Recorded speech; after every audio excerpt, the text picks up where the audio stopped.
compressing simple molecular solids with hydrogen at extremely high pressures, University of Rochester engineers and physicists have for the first time created material that is superconducting at room temperature. Featured as the cover article in the journal Nature, the work was conducted by the lab of Ranga Dias, an assistant professor of mechanical engineering and of physics and astronomy.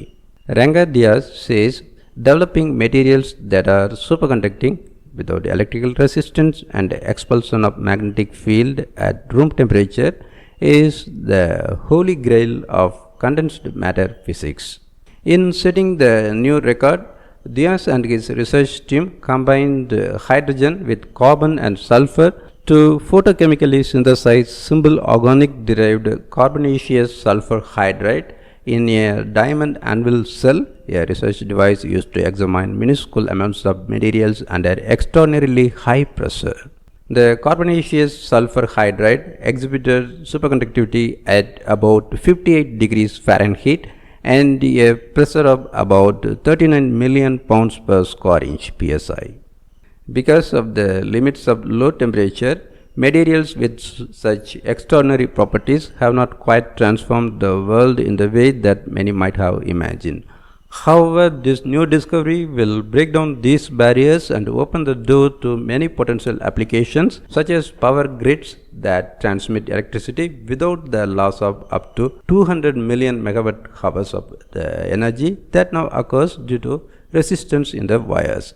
A new way to propel levitated trains and other forms of transportation.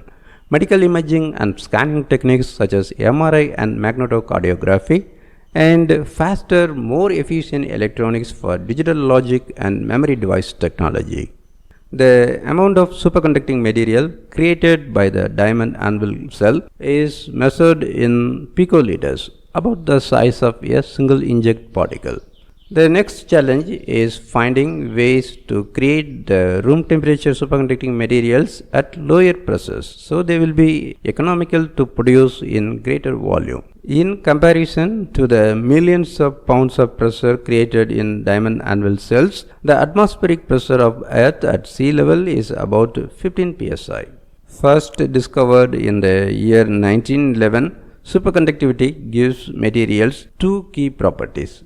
Electrical resistance vanishes and any semblance of a magnetic field is expelled due to a phenomenon called the Meissner effect. The magnetic field lines have to pass around the superconducting material, making it possible to levitate such materials, something that could be used for frictionless high-speed trains known as maglev trains. Powerful superconducting electromagnets are already critical components of maglev trains, magnetic resonance imaging MRI, and nuclear magnetic resonance NMR machines, particle accelerators, and other advanced technologies, including early quantum supercomputers. But the superconducting materials used in the devices usually work only at extremely low temperatures, lower than any natural temperatures on Earth. This restriction makes them costly to maintain and too costly to extend to other potential applications. Previously, the highest temperature for a superconducting material was achieved last year at the Max Planck Institute for Chemistry in Mainz, Germany, and at the University of Illinois at Chicago. That team reported superconductivity at -10 to 8 degrees Fahrenheit using lanthanum superhydride. Researchers have also explored copper oxides and iron-based chemicals as potential candidates for high-temperature superconductors in recent years. However, hydrogen, the most abundant element in the universe, also offers a promising building block. To have a high-temperature superconductor, stronger bonds and light elements are the two very basic criteria. Hydrogen is the lightest material and the hydrogen bond is one of the strongest.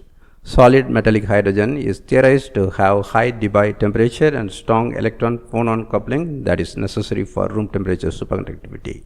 However, extraordinarily high pressures are needed just to get pure hydrogen into a metallic state. And so, Dias's lab at Rochester has pursued a paradigm shift in its approach, using as an alternative hydrogen-rich materials that mimic the elusive superconducting phase of pure hydrogen and can be metallized at much lower pressures. First, the lab combined yttrium and hydrogen. The resulting yttrium superhydride exhibited superconductivity at what was then a record high temperature of about 12 degrees Fahrenheit and a pressure of about 26 million pounds per square inch. Next, the lab explored covalent hydrogen-rich organic-derived materials.